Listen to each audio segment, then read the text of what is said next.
have had enough.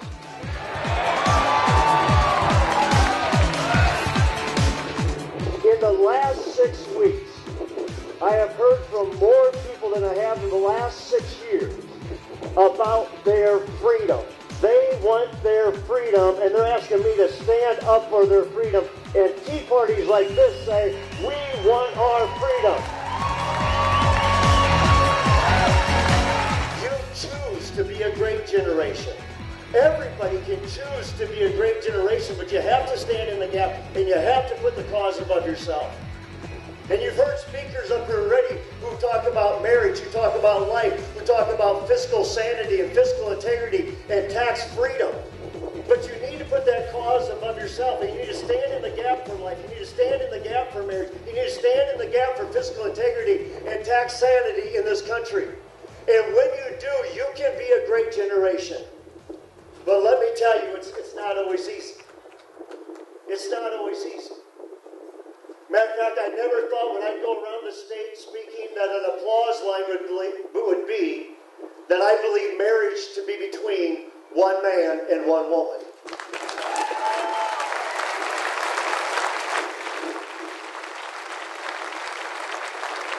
And as I traveled around the state, I tell people they're trying to take marriage away from us. They're trying to take marriage away from us. We need to stand in the gap.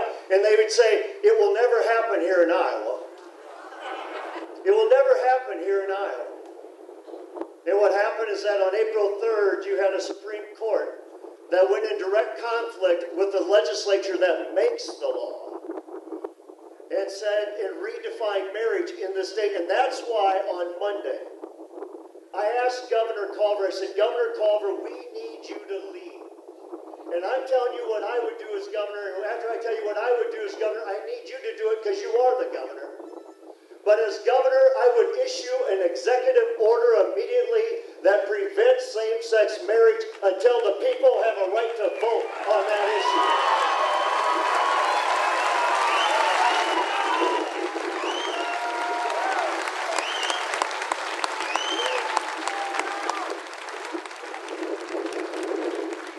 And immediately after I made those comments, the governor's office responded in the media, and they said, but the governor can't do that. The Attorney General's office responded and said, the governor can't do that. The legal head said, the governor can't do that. And then they asked me, would you still do it? And I said, I'd still do it because we need leadership today more than ever.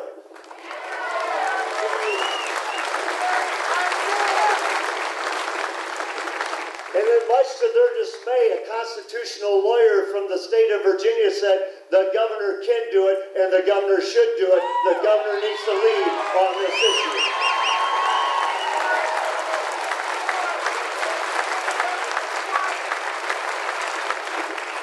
That's on the marriage issue. We also have it on the economy and on the tax issue. Today they're debating if they should remove federal deductibility so they can raise your taxes here in the state of Iowa. They had a public hearing and filled the chambers. And when the public responded, they voiced their sentiment about their displeasure about raising taxes on hard-working Iowans and pushing our business and industry out of the state, not allowing our children the opportunity to live and be productive in Iowa. They removed the people from the chambers. They said, we don't want mob rule. Well, it isn't mob rule, but it is about we, the people. This is a government of the people, by the people, for the people.